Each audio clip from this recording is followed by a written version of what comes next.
Hello tout le monde, j'espère que vous allez bien. Alors ce que vous ne savez pas au moment où je me mets devant vous prête à tourner cette vidéo, c'est que je viens de pleurer juste toutes les larmes de mon corps puisque j'ai revu en compagnie de mon chéri le film Titanic, donc je vous explique pas comment ça a été, les grandes coulées tout le long de mes joues. Voilà, ce film me fait à chaque fois autant d'effets, c'est incroyable.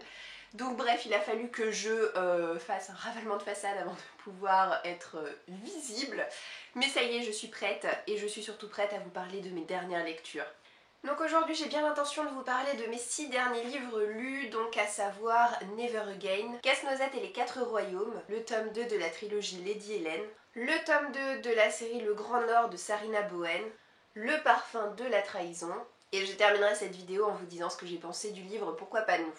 Alors le premier livre dont je vous parle aujourd'hui, c'est Never Again de Sarah de Seine, qui m'a été envoyé par les éditions Lumen. J'ai eu en fait la surprise de trouver un jour ce livre dans ma boîte aux lettres alors que je n'avais pas demandé spécifiquement à le lire. Mais j'ai été tellement heureuse de cette attention parce qu'en réalité j'ai adoré ma lecture, je lui ai mis la note de 4 sur 5 et pour tout vous dire ça m'a donné très envie de découvrir le roman précédent de l'auteur, c'est-à-dire Once for All. On va faire la connaissance de Sydney, notre héroïne, qui vit depuis toujours dans l'ombre de son grand frère Peyton.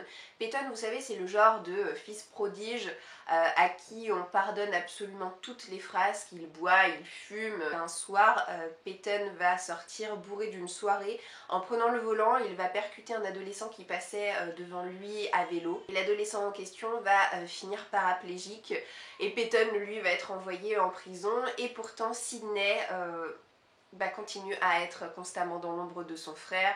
Et plus ça va, plus ça lui mine le moral.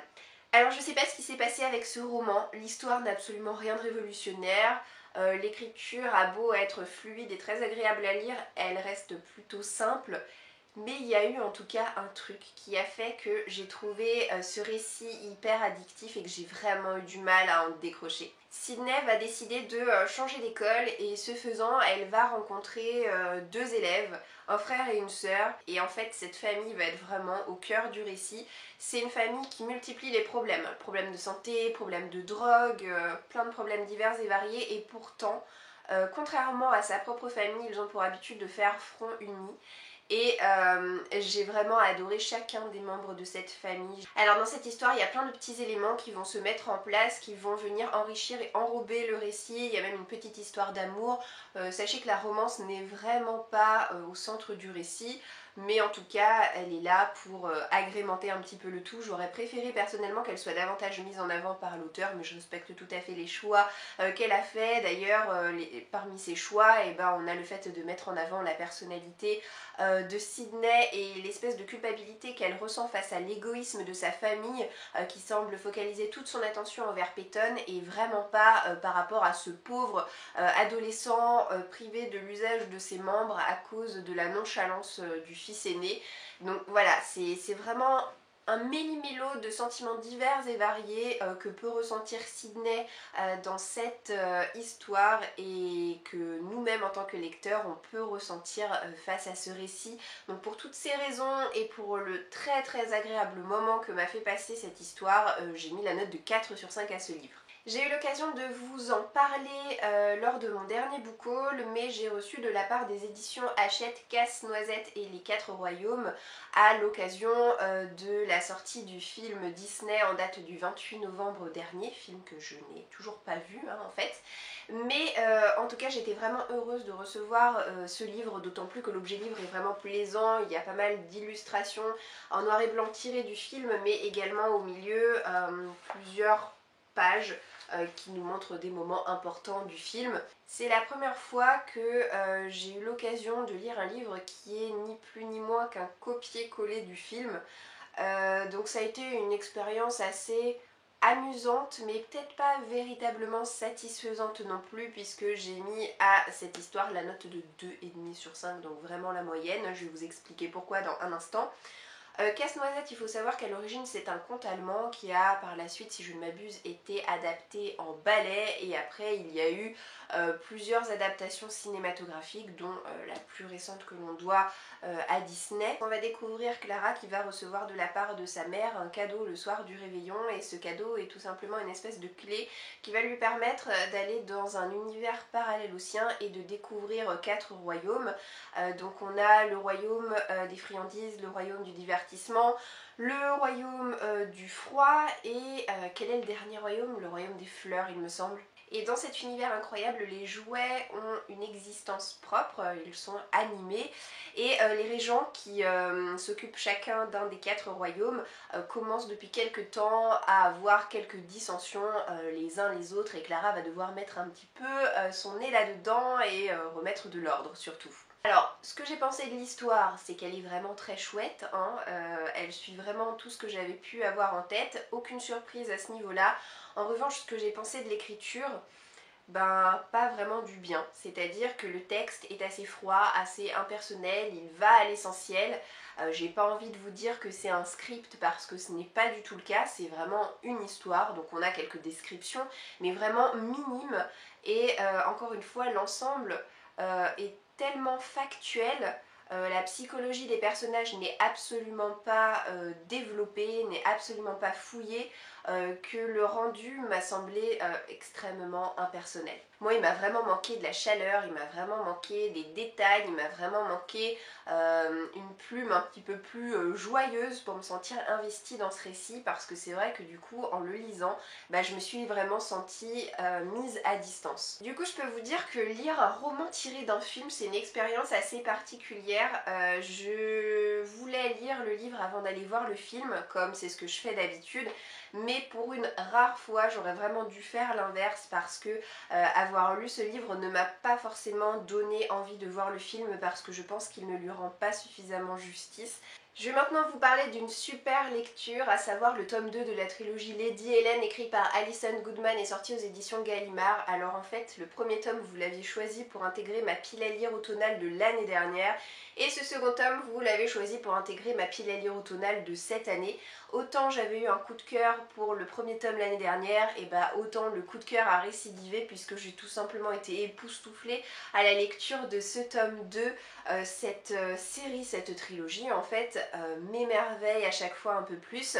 Et ça a beau être d'énormes pavés, je vous raconte pas la vitesse incroyable à laquelle je suis venue à bout de cette histoire, et je n'ai qu'une hâte, c'est que Gallimard traduise enfin le 3e tome. L'histoire de Lady Helen, c'est que cette jeune femme est donc une noble qui a été élevée par son oncle et sa tante au décès de ses parents lorsqu'elle était enfant. Et elle s'apprêtait à rejoindre la bonne société londonienne, hein, sachant que cette histoire se passe à Londres sous la Régence. Et en réalité, son destin a été complètement chamboulé, puisque du jour au lendemain, elle a commencé à avoir des compétences assez extraordinaires, c'est-à-dire une force incroyable, une vitesse assez surprenante. Alors ce qui est très appréciable dans cette histoire, c'est qu'on sent vraiment que l'auteur est passionné par l'histoire avec un grand H. Donc elle nous raconte dans ce tome 2 l'été 1812 à Brighton, et en fait le récit fourmille de détails qui possèdent une véritable réalité historique. Elle nous en dit beaucoup sur les danses de salon à l'époque, elle nous en dit beaucoup sur les us et coutumes de ces années-là, et ce n'est absolument pas rébarbatif. C'est un récit qui est aussi vraiment entre dimension historique et dimension fantastique, et je trouve que les deux se mêlent d'une manière extrêmement habile. Hélène, dans cette suite, se trouve heurtée à un véritable cas de conscience. Elle va se demander où placer sa loyauté, et ce que j'apprécie chez ce personnage, c'est qu'elle a un très bon instinct, et qu'elle se travestisse en homme pour le bien de sa mission ou qu'elle reste féminine, elle agit toujours avec classe, avec discernement, elle a une prestance assez incroyable, et de manière générale j'apprécie beaucoup les personnages de cette histoire. On en découvre d'ailleurs quelques nouveaux à la faveur de ce tome 2 que j'ai découvert avec vraiment beaucoup d'intérêt. Donc voilà, en résumé, un beau coup de cœur pour ce second tome qui possède un univers véritablement atypique et une mythologie qui s'enrichit vraiment au fur et à mesure que l'histoire progresse. J'ai suivi avec une passion incroyable l'avancée de l'intrigue. Il y a eu énormément d'actions, il y a eu bon nombre de retournements jusqu'au coup de grâce final dans les dernières pages qui m'a laissé complètement pantelante. Et encore une fois, j'attends avec impatience de pouvoir me procurer enfin le tome 3. Alors ensuite j'ai complètement changé de registre littéraire puisque je me suis plongée dans Secret qui est le tome 3 de la série Le Grand Nord écrit par Sarina Bowen et ce livre m'a été envoyé par les éditions Hugo Roman. Pour le coup j'ai mis la note de 3 sur 5 à ce livre. C'est dommage parce que j'ai trouvé que c'était une série qui commençait très fort et au lieu de se bonifier avec le temps, j'ai l'impression que voilà, je me sens moins accrochée par cette histoire, c'est vraiment dommage. En tout cas, ce que je peux vous dire, c'est que j'ai été très surprise parce que j'étais persuadée qu'il s'agissait d'une trilogie et en fait, force est de constater que non. La série continue en tout cas en anglais et ce tome 3 va s'attacher au personnage de Zach. Alors Zach travaille depuis pas mal de temps maintenant pour Griff, qui est un producteur de cidre local domicilié dans le Vermont. Et Zach a une histoire vraiment peu commune. Il a grandi au sein d'une secte et il trouvait que tout cela était fort normal jusqu'à ce qu'il se rende compte que sa vie ne l'était vraiment pas et qu'il prenne la fuite. Il va faire la rencontre de Lark. C'est pareil, elle a un passé assez incroyable puisque récemment elle a travaillé au Guatemala pour une ONG et elle s'est fait kidnapper là-bas et lorsqu'elle était kidnappée, elle a vécu des choses assez traumatisantes. Donc nos deux héros sont, on peut le dire comme ça, mais abîmés par la vie et c'est vraiment ce qui va les rapprocher l'un de l'autre. Alors ce qui m'a beaucoup plu déjà dans un premier temps, c'est de retrouver la famille Shipley, de me retrouver sous le même toit qu'eux parce que c'est une famille que j'ai découvert dans le premier tome et pour laquelle j'éprouve beaucoup de sympathie. Les membres de cette famille sont vraiment touchants, vraiment attachants, ils ont chacun leur petite histoire. J'aime beaucoup la manière dont ils interagissent les uns avec les autres et puis ce qui est très plaisant également à voir, c'est qu'ils ont le cœur sur la main et je regrettais un petit peu dans le tome 2 qu'il soit aussi mis à l'écart, c'est-à-dire que Jude, qui était notre héros du second tome, allait de temps à autre chez les Shipley, mais finalement on n'était plus vraiment avec eux dans le quotidien. Et là c'est quelque chose que j'ai retrouvé avec beaucoup de plaisir dans le tome 3. En ce qui concerne nos deux héros, Lark c'est un personnage que j'ai finalement pas beaucoup aimé. J'ai éprouvé de la peine, j'ai éprouvé de la pitié par rapport à ce qu'elle a vécu parce que c'est vraiment très difficile de se remettre psychologiquement de ce qu'elle a enduré. Bon après j'ai quand même trouvé que la romance entre ces deux personnages était mignonne, il n'y a pas de souci, puis l'histoire se laisse découvrir avec facilité, mais bon il n'y a pas eu non plus beaucoup de surprises au cours de ma lecture et encore une fois je peux pas vous dire que j'ai vraiment énormément apprécié cette histoire par rapport à celle développée dans le premier tome qui m'avait vraiment extrêmement plu parce que je la trouvais joyeuse, je la trouvais remplie de bons sentiments. Là depuis 2 tomes ça commence à être un petit peu plus morose l'ambiance, donc je trouve que c'est le genre de roman qui mine un petit peu le moral avant que les choses s'améliorent sur la fin. Alors ce livre là je me le suis gardé au chaud un petit moment, quoi qu'il se passe je savais que j'allais passer un super moment de lecture et ça n'a pas raté puisque j'ai mis la note de 4 sur 5 à cette histoire. Donc cette histoire c'est Le Parfum de la Trahison écrit par Erin Beatty, c'est le tome 2 de la série La Couleur du Mensonge édité chez Lumen. C'est un récit de fantasy dans lequel on découvre le personnage de Sage qui a été l'apprenti d'une marieuse dans le premier tome et qui a dû endosser le rôle d'une espionne pour le compte d'une armée qui accompagnait des jeunes femmes à marier d'un point A à un point B. Et là dans cette suite, Sage va être missionné par la reine pour prendre l'identité d'un homme et infiltrer discrètement l'armée de son fiancé. Donc voilà, il va se passer encore une tonne de choses dans ce récit. C'est un récit qui va à 100 à l'heure, où les actions vraiment s'enchaînent d'une manière très intéressante et en fait la plume de l'auteur est tellement addictive que c'est hyper difficile de lâcher en cours de route cette histoire. L'auteur vraiment a la faculté de développer et d'enrichir son univers d'une manière extrêmement satisfaisante. Bon après ce qui est un petit peu agaçant avec notre héroïne c'est qu'on a l'impression qu'elle n'apprend pas de ses erreurs qu'elle a commises dans le premier tome parce qu'elle répète un petit peu toujours le même schéma, donc j'espère que ça va s'arranger par la suite, mais pour le coup Sage est toujours aussi tête brûlée et elle fonce toujours tête la première dans les ennuis, ça n'a vraiment pas changé. Alors la raison pour laquelle je n'ai pas mis un 5 sur 5 à cette histoire, c'est parce que j'ai été un petit peu triste de constater que Sage vit des moments difficiles avec Quinn, son fiancé, donc le fameux capitaine de l'armée. Et l'incompréhension est un petit peu le maître mot de ce récit, c'est-à-dire que les deux vont plus ou moins se tirer la tronche pendant une grosse partie de l'histoire, et ça a eu un petit côté assez déprimant et assez voilà, crispant, qui m'a pas trop plu finalement. Donc voilà, le fait que je me suis sentie un peu mal à l'aise face à la relation et le fait qu'il y ait quelques petites prévisibilités dans l'histoire, ça m'a moyennement plu.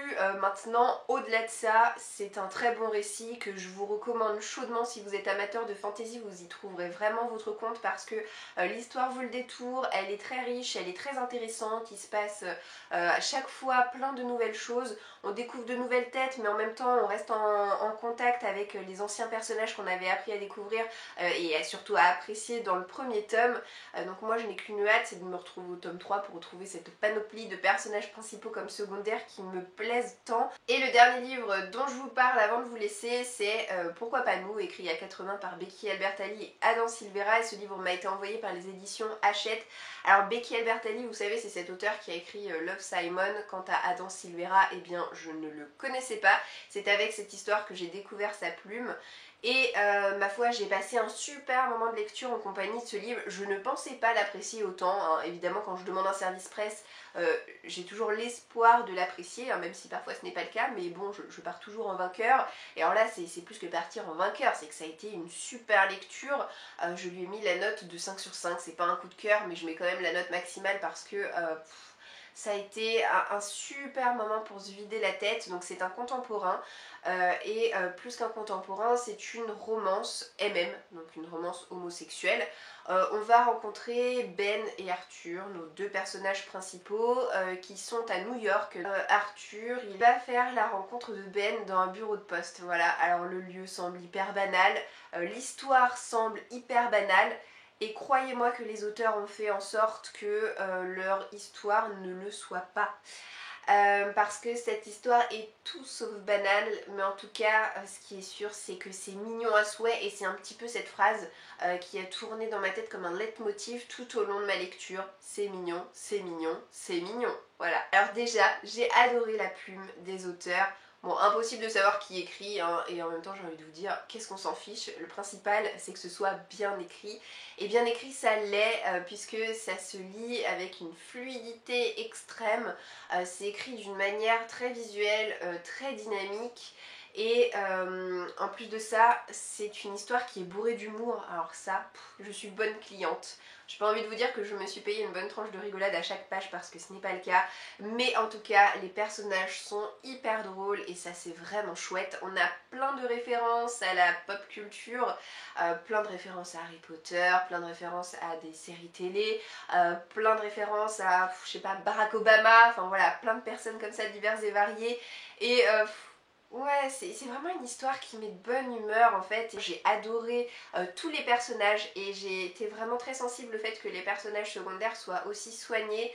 Je les ai énormément appréciés, surtout Dylan qui est le meilleur ami de Ben. C'est un personnage très drôle. Donc cette histoire, c'est autant une histoire d'amour qu'une histoire d'amitié. C'est une histoire où à cet âge-là, à l'âge des personnages, tout prend des proportions absolument incroyables et où on a du mal finalement à se projeter dans l'avenir. Mais voilà, c'est un récit qui aborde plein de choses extrêmement intéressantes et si j'avais un reproche à formuler qui n'en est pas vraiment un mais qui vous expliquera peut-être en tout cas en partie pourquoi je n'ai pas eu de coup de cœur pour cette histoire, c'est parce que j'ai eu un peu de mal avec la fin. La fin, je peux pas vous dire qu'elle soit prévisible, mais en tout cas, même si elle ne m'a pas plu, je la comprends tout à fait. Si j'avais pu choisir, j'aurais vraiment voté pour une autre fin que celle-là. Voilà, ça m'a un petit peu frustrée. C'est vraiment la raison pour laquelle il n'y a pas eu le déclic qui m'a fait dire « Oh mon dieu, c'était ouf, c'est un coup de cœur incroyable ». Voilà, non, ça reste une super bonne lecture, mais une lecture pour laquelle j'ai été un peu déçue par les dernières pages. Voilà. Ça y est, j'ai désormais terminé cette vidéo, j'ai fini de vous présenter toutes mes dernières lectures. N'hésitez pas à me dire en commentaire si vous avez lu certains des livres que je vous ai présentés et si vous les avez appréciés. J'espère en tout cas que vous passerez une bonne journée et je vous dis à très bientôt dans une prochaine vidéo. Ciao ciao!